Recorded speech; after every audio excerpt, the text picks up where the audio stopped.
today to join me on some of my travel adventures. We have just arrived from Gyeongju. We took the bus into downtown, which drops us off conveniently right next to this beautiful tomb park. So you get your first look at the beauty that Gyeongju has to offer. Those are, like the pyramids in Egypt, actually encapped tombs. They are not just random shapes of nature. So inside of each of those burial mounds, there is someone who lived and died over 1,500 years ago. And that is, in essence, what Gyeongju is all about. Hello. Off we go. So we're actually walking from the bus stop over to our lodgings, which are actually on the other side of the old city. And we like to do that on purpose. One, the bus is way cheaper than a taxi. Two, we like to get the walk-in to actually interact with Gyeongju as early as possible when we arrive. Three, it's more environmentally sound than taking a taxi. So, you know, it hits my triad of travel, as it were. Yeah. Well, if we didn't have that bag, I would say we should walk through that grove of trees. Oh, do you think it'll be okay? This is flat. It's not like something. Okay. It's actually probably better for it. Yeah, that's actually probably true. Here. How is it on your arm? It's fine. Oh, great. It's not actually dragging that hard. Yeah, so of course there's some questions about, people ask if the size of the mound matters, and it seems to, based on when they excavate these tombs, it seems that the tombs found in the larger mounds are much more of a much higher ranking person than the tombs found in the smaller mounds. If we're lucky, maybe while we're here, we'll get to witness the mowing of some of these, because clearly these guys need a good trimming. And then we can show you the scary, scary process that is mowing these mounds. It involves 5 people, some ropes, and a lawnmower. At least it did the last time. It did the last time we saw it, yeah. For all we know, they've moved to drones. Yeah, for all we know, maybe they've automated it, but I kind of doubt it, because this is a very specialty for a mower. Go that way. Yeah.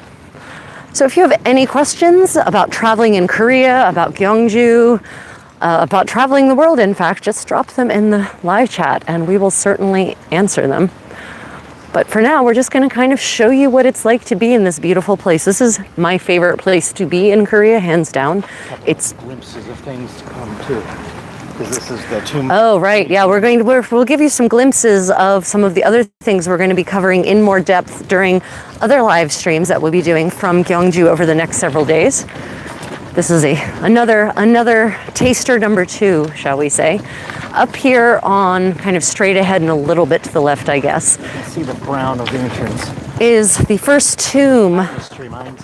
Mystery Mines. Hello, welcome. Thank you for joining us today on our adventures here in Korea, in Gyeongju.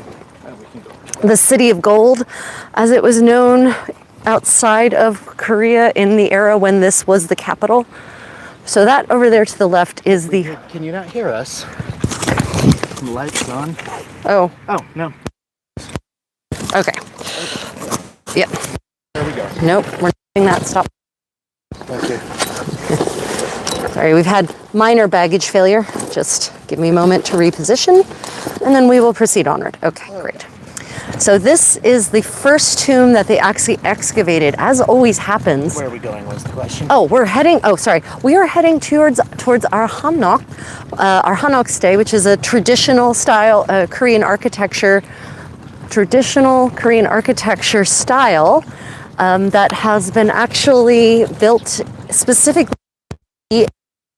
on the edge of town. So we're going to be crossing through the historic part of Gyeongju, showing you some things along the way, and then you'll get the first glimpse of one of our favorite places to stay when we come here, because we come here pretty frequently. We enjoy the peace and quiet. But here to the left is the Kumgwangtong, which means the gold something tomb. I forget what it was, but it was the first tomb that they actually excavated. They found an unexpected amount of gold. And because, as always, people forgot after centuries what was actually in these mounds. And it was during the Japanese colonial period, or the Japanese occupation, as the prefer, and maybe rightfully so, that some children were playing, and they in the dirt, scrabbling around, and they found some jade beads, wasn't it? Jade beads. Yeah, jade beads. And a Japanese policeman or the Japanese police force realized they were able, and that led, an archaeological team to come and excavate, and they were shocked. Hi, Jimmy James. Hello, Jimmy James. Thank you for joining us. We are here in Gyeongju, Korea. Any questions? Pop them in the live chat. Don't forget to subscribe.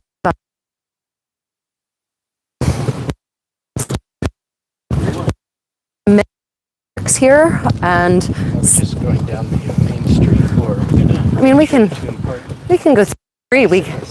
We can go through. It is actually free, so I think we'll go through. Okay. Just because the street, there's been a lot of development here in Gyeongju in the last 10 years. Kind of see the street in front of us, so. Yeah, this street has been completely redeveloped specifically for tourists. What used to be actually an extant hanok village here. And it's kind of a little crazy now. So I think we'll cut through the Tomb Park instead of walking down, at least right now, the crazy busy tourist street. Now, tourism here is not just a question of foreigners. In fact, I would say the majority of tourists in Gyeongju are absolutely Korean. Domestic tourism is really big here because, unlike in other countries, the only way you can get to other countries from Korea is flying or taking a ferry. You can't drive, which means that Koreans spend a lot of time traveling around Korea. So this tomb park over here is referred to as the Heavenly Horse Tomb Park by some, because it actually has a tomb that was excavated and then reconstructed in its original state. And you can go inside of it and actually see what an actual tomb from the 5th century AD is like. See the burial chambers, see the artifacts, see the reconstruction process for recreating them. We'll be covering that in a later live stream. Right now, it's just kind of a walkthrough and taster. And I guess right now it's a check out how much Korean intersections suck. Because we have luggage. Well, no, but also you get stuck at them, it's going to take forever. No, that's the reason we're only doing a taster. Oh, right, yeah. We're only doing a taster because we do have luggage, and we would like to actually deposit our luggage in our bed and breakfast. Stay tuned. We're doing that one. Yeah. Stay tuned. We will be doing another live stream tonight, so you can get a nighttime taste of this amazing city when all of these ancient tombs are illuminated just beautifully. Nice look around at the placid tombs behind us.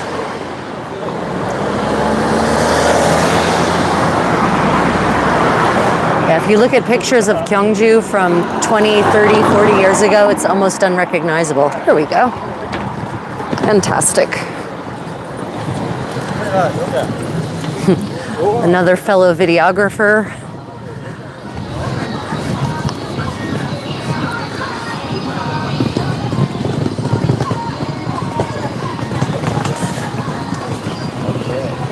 So in the autumn, Gyeongju is also absolutely splendid because all of these trees turn amazing shades of color. Also, this is probably, in my opinion, the cherry blossom capital of Korea. Everyone goes to Jinhae. No. Come to Gyeongju, but not on the weekend. Never, ever on the weekend. Travel tip, if you can avoid it, avoid anywhere in Korea on the weekends. Your plans should be to stay in a rental home in the hills on the weekend because, as I said, Korean tourism is mostly domestic, and on the weekends is when people have free time, so they hit the roads and they hit all the sites. I can't quite see it, but over there in that direction is one of the oldest bells. Oh yeah, there's one of the oldest bells in Korea. Is no longer there. It's actually in the museum, but it used to be over there in that square. The Heavenly Tomb Park. Drones are. They have a very interesting. I just want to show them. They got the stuff. Yeah, I wanted to show them the list of things you're not allowed to do in this park. Each one of these things represents something someone tried to do. Sleeping, food, picnicking, biking, lifting weights, apparently. No blowing bubbles. No blowing bubbles, no dogs, no soccer, no scooter, no motor rider, no drone, no toys. This basically, when they opened this park up to be free entry, 2 years ago at this point. And when they did that, suddenly we started getting a lot more of casual use, shall we say, because it is a beautiful park. Up here on the left, you'll shortly be able to see an amazing double hump tomb. You won't be able to see it until we do. Oh, that's true. Yeah, there you go. Now you can see it.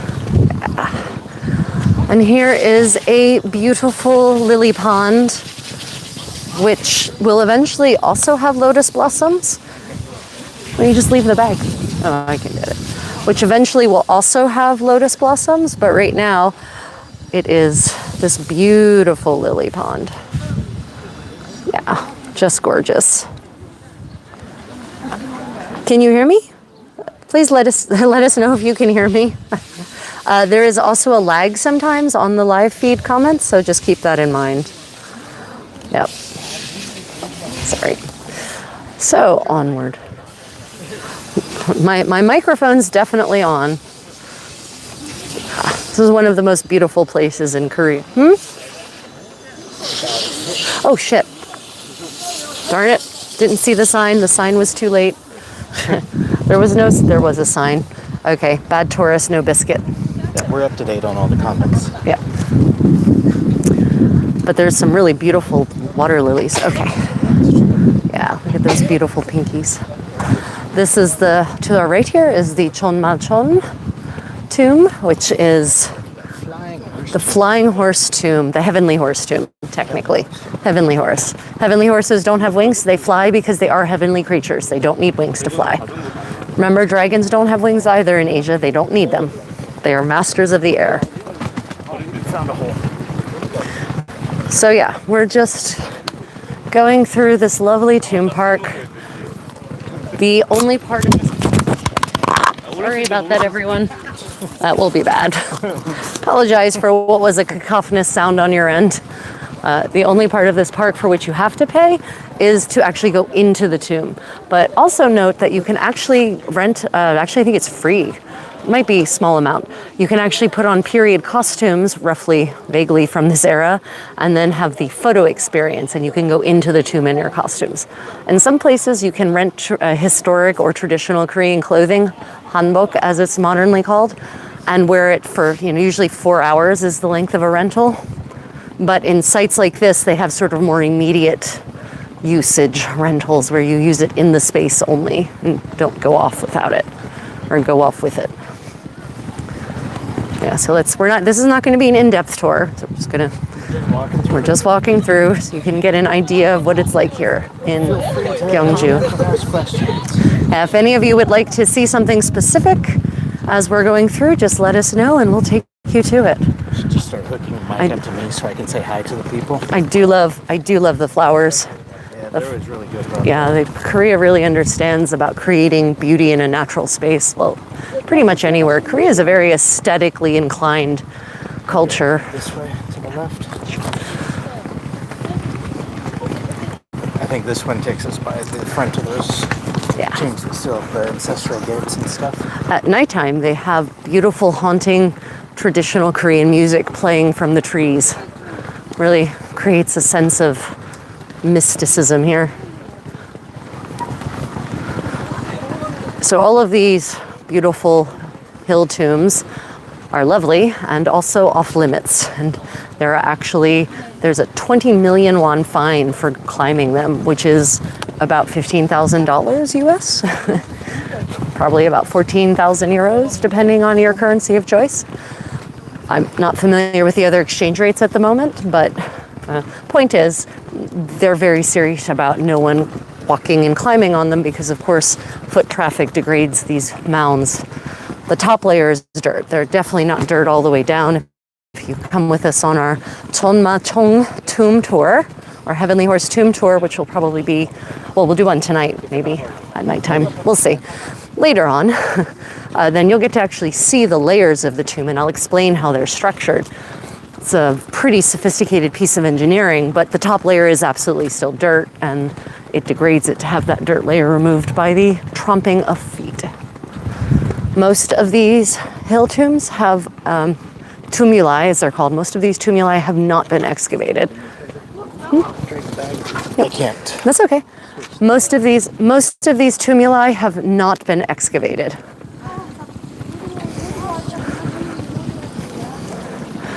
So one of the nice things. Oh, 감사합니다. Oh, 감사합니다. You'll see there are water fountains, public water fountains. Did you show them? No, because there's people. Oh, right, yeah, right, and children. Okay, they're not there. They're gone. You can show them now. So one of the many nice things about Korea is all of the infrastructure that they provide for free for general use, including water fountains for you and your dogs. Yep, and the water is really good and fresh and clean. Don't have to worry about it having lead in it, like say the United States of America. Ooh, this is new. Right, this is a new little, you can take the path here to actually get some pictures of these very scenic trees and bamboo groves. Wonder how long that bamboo is going to be just there. Bamboo is invasive, in case you all didn't know. It is, once you have it, you will have it forever, and it's almost impossible to kill. I guess without Panda coming through and just demolishing it with their mouths. In the autumn, these trees turn rainbow colors because these are what are called rainbow trees in Korean. We call them Japanese maples, I think, in English. I thought we were going. Oh, that's okay. This is just a nice, beautiful walkthrough. I do love these trees. Yeah, I feel as though Korea certainly has superior species of coniferous trees. They're definitely into individualism. Over there, you can see the people in line in the distance. Oh yeah, that's the photo spot. The photo spot. For better or worse, Korea is very visually focused, which means that pictures are extremely important. And so it's okay, I got it. No problem. So highly touristed areas of particular beauty will invariably have a photo spot, as they are called. And that photo spot tells you exactly where you should pose for the best possible picture. And to be fair, that one is gorgeous. That one is actually amazing. We'll show you that one in a later live stream. Yeah, in a later live stream. But especially in cherry blossom season because it's framed by these cherry trees and it has a double hill mound. Anyway, there are lines at photo spots, generally. Ooh. Yeah, it's a hoppo. So this is what we thought was a ground pecker when we first moved to Korea, but we were wrong. It's a hoppo. It's a hoppo. They're super beautiful, and I just wish he would show his. According to the information I got on them, they only show it when they land. Oh, when they take off. I see. And he's just walking, looking in the ground for bugs. They're super beautiful. Yeah, that one is determined. Yeah, Korea has some very pretty birds, including kingfishers, of which we have now spotted 4 in about a period of a week, which was shocking. You can see over here is a place where they still do them. Oh, so over here you'll see an altar. And this is a place where they actually still perform ancestral rites. That altar is actually pretty ancient. So parts of it are new. Some of it's pretty ancient. And they actually still perform annual ancestral rites to the king who is buried there. And the king who's buried there has a very interesting bit of mythology about him, right? His ghost, he's the one who has the ghost soldiers, right?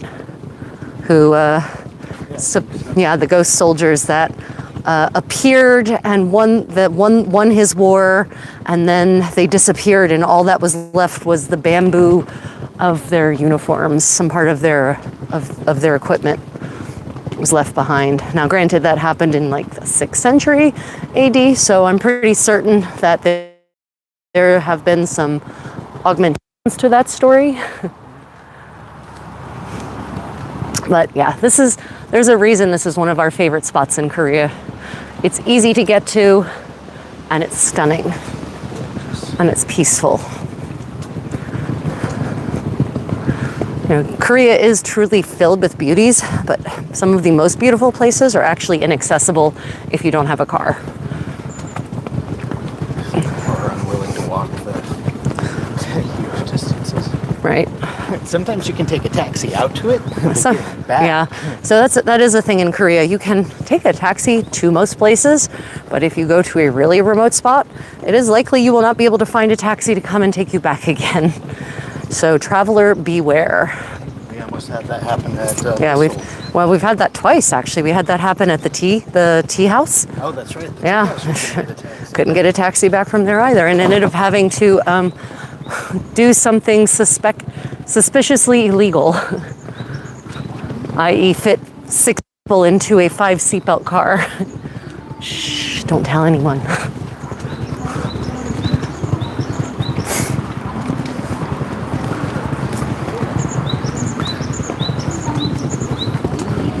Almost to the end of the tomb park. They are almost to the end of the tomb park.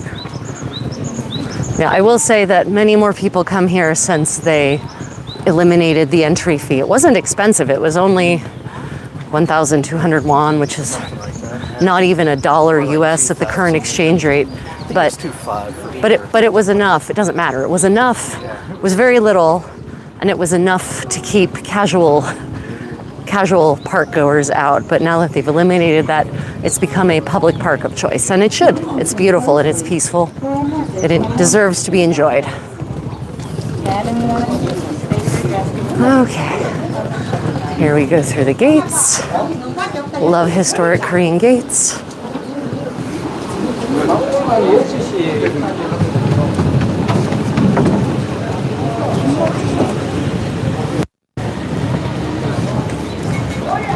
Ooh, new ice cream place.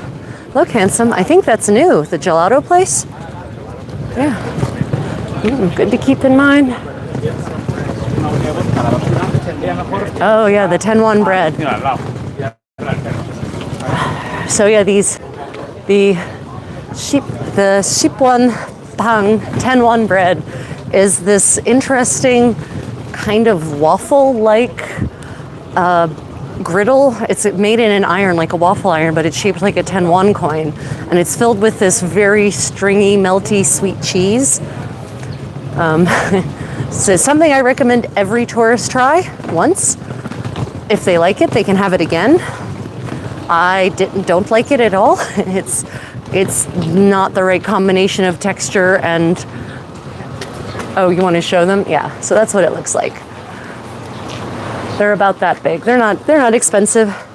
It's a good thing for sharing, honestly. But the first time I tried it, I was not expecting sweet, and that it is sweet. Oh, so if you see these are zodiac. What's the word I'm looking for? Fortunes, horoscopes, Asian zodiac horoscopes, and especially on a Friday or Saturday night. Those things will be full of drunk people trying to get their fortunes out of them. And kids, yeah.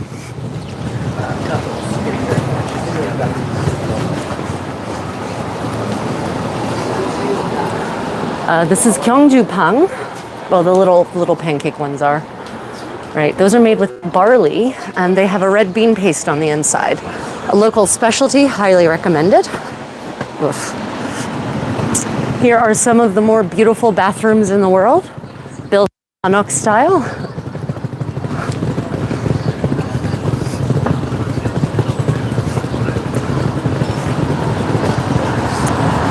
Across the street, one of the central areas, tourist areas of Gyeongju. I'm gonna let them pass. I could absolutely force them to stop, but I just don't feel like it right now. Okay, this is the central historic tourist area. This did not used to just be this kind of flat open thing with a couple of hill graves. This used to be completely covered in residences. What's interesting is the tombs were also here. So just imagine you're living next to one of these hill graves, which probably belonged to someone royal, someone you may have even served in life. It's a different concept of honoring the dead. Yes, there are, goodness knows, hill tombs that are in the hills in the mountains, especially around here, but well, but the exterior is too. The exterior is actually historic, whereas this is kind of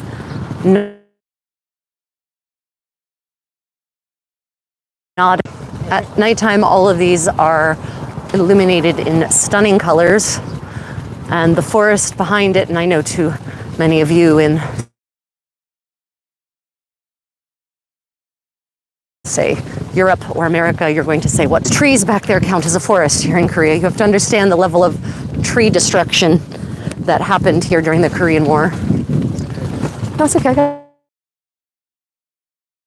it? Yeah.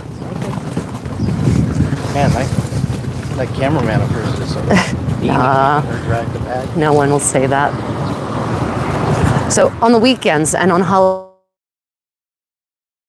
holidays, this... Okay, you're back. We're back. Okay. Sorry about that. Don't know what happened, but we've reconnected. So now that Korea is very affluent, everyone has a car. Everyone wants to drive it as close as they can get to the thing that they're going to. And the country's too small for that crap. So what that means is that places worth visiting on weekends and holidays are generally chock-a-block, bumper-to-bumper traffic of cars desperately swirling around seeking a parking spot. Reason to hit the sites in the week, not on a holiday. It's used to be in more fun tea houses in Korea, but it is Bicyclist. on the interesting side. Okay. Took me a moment to realize what that was. So here in Gyeongju, over here to our right, we have a various kind of rental areas. So they rent bikes, they rent mopeds, they rent those interesting little golf cart like things that are more interestingly decorated. The Snoopy mopeds, basically. So those are much better options generally for getting around than a car. Gyeongju kitty. Where? I don't see a Gyeongju kitty. Right on the left. Look at the green. Oh, on the inside. Oh, they're not going to be able to see it. No, not. Yeah. So Startle it. coming up on our right, they have, as an example of the kind of redevelopment that has been happening happily here in Gyeongju. The first set of redevelopment, I think, was back in the 80s, and they built in these like concrete pseudo hanok style buildings that still look modern. Now they're rebuilding for real in the hanok style. So you're getting a lot more of this traditional historic beauty springing up all over the place. This is a bakery. Paul Bassett is a bakery. Interestingly, it looks like it's not open today. It's dark.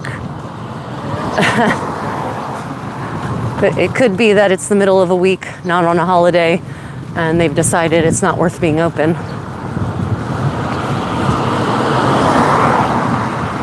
No, there are people in it. It's just dark. Okay, it is open, but it's strangely dark. The bageler is a interesting title. I assume, perhaps incorrectly, that they make bagels there. But because I come from the Northeast, there's only one place in the world where I would trust bagels to come from, and it isn't Korea. Bagel snobs unite. But also, I don't really eat grains anymore or anything like that, so. Yeah, the beautiful layers of mountains in the distance. And of course, at the top of each of those peaks is some kind of Buddhist shrine or temple or hermitage. Now we're coming up on the left. We will be encountering Gyeongju, which literally means bridge stream village. And that's because there is the remnants of a Joseon era village. Oh, okay. There is the remnants of a Joseon era village up here. So this village dates to at least 600 years ago. It postdates the Shilla dynasty, but it is highly likely that there has been habitation here for thousands of years, organized and civilized. But the current version is very much Joseon. But there are not many of these villages, original villages, left in Korea because they mostly burned down during the Korean War. And if they didn't burn down then, they were destroyed during the Japanese occupation. So this is actually one that survived. But in the last 10 years, it has gone from being an actually inhabited village to a not inhabited, to a tourist village. So even 10 years ago when we came here for the first time, there were still families living here and working here. And now it's mostly restaurants. There's a couple of homes historic homes actually, that you can rent. Beautiful homes for not really a ridiculous amount of money. One of the beautiful properties sleeps 12 people and you can rent it for $300 a night. It's crazy.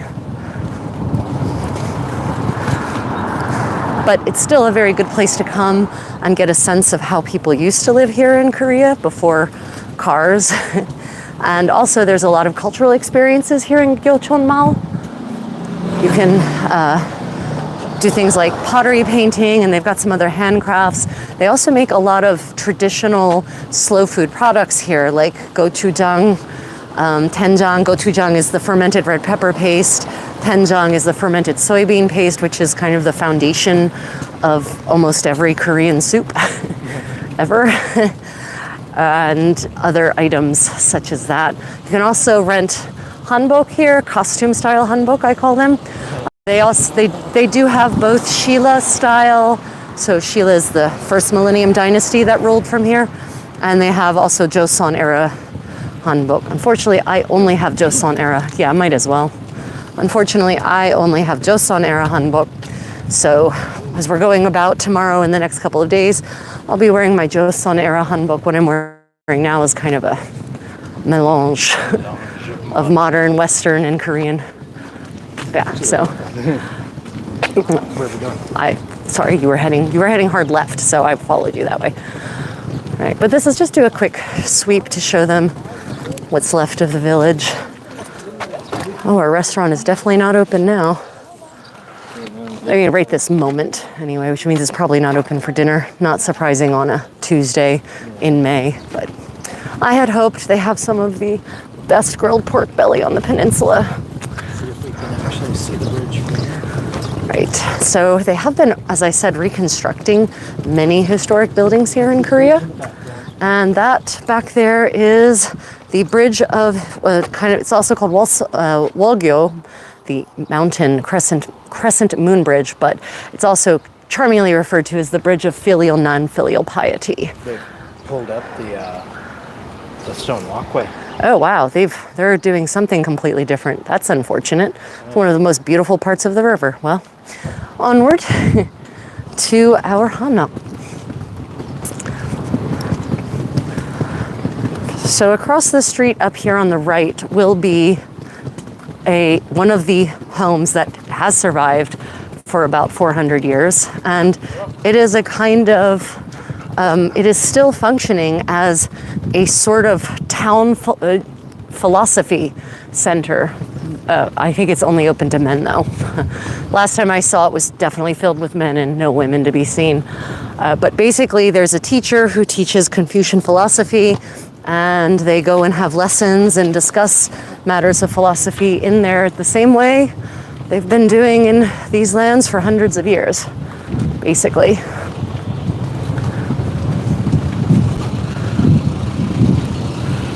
Yep, they're doing some serious redevelopment.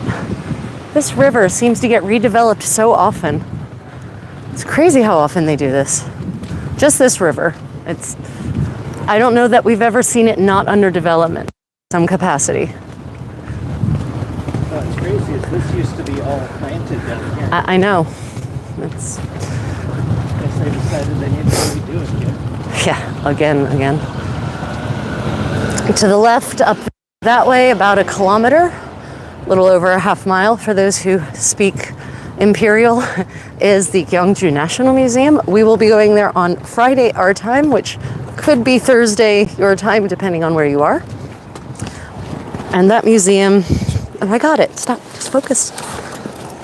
The museum has some of the most amazing gold artifacts in the history of humanity. Gold crowns and belts, ceremonial shoes, amazingly wrought and intricate gold jewelry. Of course, enough pottery to probably supply the world with pottery. Yeah. Now, unfortunately, the river is once more under construction, so not as scenic as it could be. But I would just like to point out that on the other side of the river, 90% of the trees over there are cherry trees. So in the sort of what's now these days actually late March, this place becomes an amazing riot of the most delicate shade of pink you can imagine. It's not like Japanese cherry trees at all, which are, I will say, assertively pink. These are not assertively pink. They are so delicate as to make you wonder if you're actually seeing pink or not.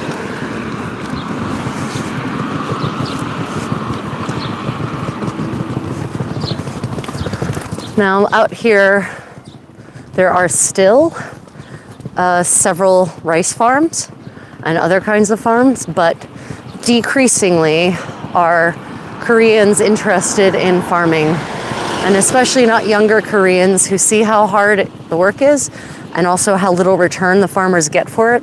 I've always thought it was very odd that the people who literally feed us and keep us alive earn some of the least money of any profession. That doesn't make sense at all. So what that means is that as the farming workforce is aging out in Korea and passing on to whatever comes hereafter, their heirs are either selling the farms to developers or are themselves developing them in places like this into hanok stays. You can see your first glimpse of them up there on the left, maybe, depending on how clear things are. Over here, this is actually a rice starting farm. So all of those, that green down there, those are rice sprouts. These are rice starters. It's rice grass, and farmers will come. Maybe that farmer is just making them for himself, possibly. Those will then get broken up and planted in individual rows, and they actually have a machine for that. So they don't have to do it by hand anymore. Yeah, but that machine only came recently. Yeah, that machine is a recent addition.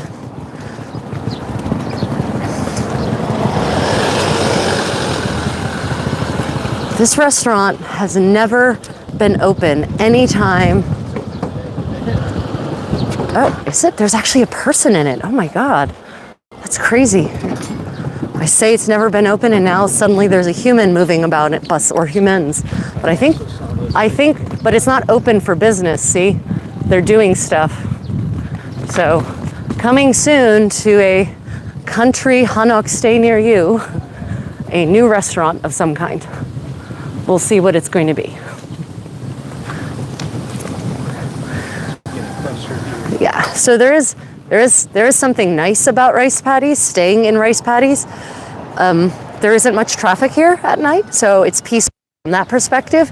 But at nighttime, all of these rice paddies become a froggy sex pad of cacophonous proportions. So if you cannot tolerate the sound of thousands of frogs croaking loudly for their mates, this is probably not the place for you. Because hanok, traditional Korean architecture like this, the walls are not thick. They are not particularly sound resistant, so you are likely to hear it while you sleep. Also, you're likely to hear your neighbors. So if you are one of those people who must have total silence to sleep, a hanok stay may or may not be for you. Unless maybe earplugs, sound canceling, earphones, earbuds. Yeah, so this is, and look, there's still a patch that they had one of the seedling starters where they didn't need any more in the rows, so they just plopped it there, and what will happen will happen. And cats definitely lurk around these paths because it's like a smorgasbord of froggy goodness.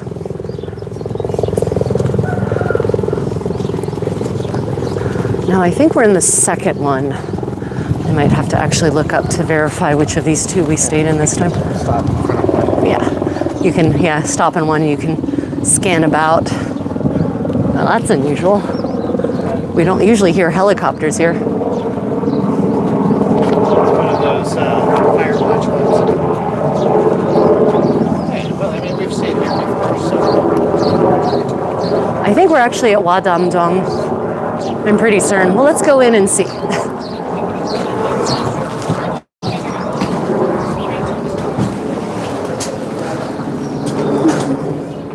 So here is our bed and breakfast. Oh, this is a hanok stay. This is Hwadamdong. And, each of these are basically rooms in different sizes. And it's just a lovely place to be able to come and relax. So, yeah. Well, everyone, thank you so much for joining us today. If you've enjoyed, I didn't say this until now, please like and subscribe. And hit that thumbs up. It's hitting that like. And stay tuned for more adventures here in Gyeongju. We will be here for the next 3 days. We're going to do a lot of live streaming. So if you've enjoyed following us on our adventures, stay tuned for more. Okay, everyone, until later, may your travels be creative and unexpected.